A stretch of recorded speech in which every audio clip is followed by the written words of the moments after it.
ఇక ప్రతిపక్ష నేతగా రాహుల్ ఏకగ్రీవంగా ఎన్నుకున్న సిడబ్ల్యూసి వెల్లడించిన కేసీ వేణుగోపాల్ ప్రభుత్వంపై లోక్సభలో పోరాటానికి రాహుల్ బెస్ట్ పర్సన్. ఇక లోక్సభలో మోదీ వర్సెస్ రాహుల్ పోరు, నిరంకుశత్వానికి వ్యతిరేకంగా ప్రజా తీర్పు. Kharge Congress parliamentary party chairperson గా సోనియా ఎన్నికైందట. ఇక లోక్సభలో ప్రతిపక్ష నేతగా రాహుల్ గాంధీని కాంగ్రెస్ వర్కింగ్ కమిటీ ఎన్నుకున్నది. ఈ మేరకు ఇట్రా ప్రవీణ్ మైక్ ఏది మైక్ పెట్టుకో, ఎవరో ఉండాలి పక్కకు అట్లా నిలబడు.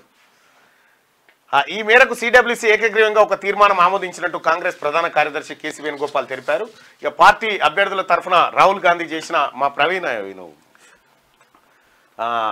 రాహుల్ గాంధీ చేసిన ప్రచారాన్ని కూడా సిడబ్ల్యూసి ప్రశంసించినట్టు ఆయన చెప్పారు. ఢిల్లీలో శనివారం ఏఐసిసి చీఫ్ మల్లికార్జున ఖర్గే అధ్యక్షతన సిడబ్ల్యూసి సమావేశం నిర్వహించారు. ఈ సమావేశంలో లోక్సభ ఎన్నికల ఫలితాలు, భవిష్యత్ రాజకీయాలు, ఇతర విషయాలపై చర్చించారు. అనంతరం కేసీ వేణుగోపాల్ మీడియాతో మాట్లాడుతూ సిడబ్ల్యూసిలో పాల్గొన్న నేతలంతా లోక్సభలో కాంగ్రెస్ పక్ష నేత రాహుల్ గాంధీని సమర్థించారని తెలిపారు. దేశంలోని సమస్యలపై ఎన్నికల్లో కాంగ్రెస్ పార్టీ ప్రస్తావించిందని, వాటి పరిష్కారానికి ప్రభుత్వంపై పోరాటం చేయడానికి రాహులే బెస్ట్ పర్సన్ అని అన్నారు. బీజేపీ ప్రభుత్వం రాజ్యాంగాన్ని మార్చే అవకాశం ఉందని, దాన్ని అడ్డుకునే సామర్థ్యం రాహుల్కు ఉందన్నారు. తమ బ్యాంక్ ఖాతాలను స్తంభింపచేసిన నేతలను బ్లాక్మెయిల్ చేసిన ఎన్నికల్లో అద్భుతమైన ప్రదర్శన చేశామని అన్నారు. ఈ ఎన్నికల్లో బీజేపీతో పాటు ఎగ్జిట్ పోల్స్ పైన పోరాటం చేశామన్నారు. కాంగ్రెస్ కు ఆదరణ లభించని రాష్ట్రాలు, అధికారంలో ఉండి సీట్లు తగ్గిన రాష్ట్రాలపై ఫోకస్ పెడదామని, అక్కడ ఏం జరిగిందో తెలుసుకునేందుకు కమిటీ నియమించనున్నట్టు తెలిపారు.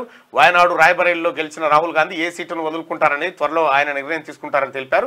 ప్రధాని మోడీ ప్రమాణ స్వీకారానికి ఆహ్వానం అందలేదని, ఆహ్వానిస్తే వెళ్లాలా వద్దా అనేది ఆలోచిస్తామని కాంగ్రెస్ సీనియర్ నాయకుడు జయరాం రమేష్ అన్నారు. అంతకుముందు సిడబ్ల్యూసీ సమావేశంలో ఏఐసిసి చీఫ్ మల్లికార్జున ఖర్గే మాట్లాడుతూ 10 ఏళ్ల పాటు మోడీ నిరంకుశ పాలన చేశారని ఆరోపించారు. ఆయన నిరంకుశత్వానికి వ్యతిరేకంగా మొన్నటి ఎన్నికల్లో ప్రజలు తీర్పు ఇచ్చారని చెప్పారు. ఈ ఎన్నికల్లో నైతికంగా మోడీ ఓడిపోయారని, ప్రజలు ఇండియా కూటమికి మద్దతు తెలిపారని అన్నారు. రాహుల్ జోడో యాత్రతో కాంగ్రెస్ కు సీట్లు పెరిగాయని, మణిపూర్లో 2 స్థానాలను కాంగ్రెస్ గెలుచుకుందన్నారు. నాగాలాండ్, అసోం, మేఘాలయలో సీట్లు గెలిచిందని, మహారాష్ట్రలో అతిపెద్ద పార్టీగా అవతరించామని ఆయన తెలిపారు.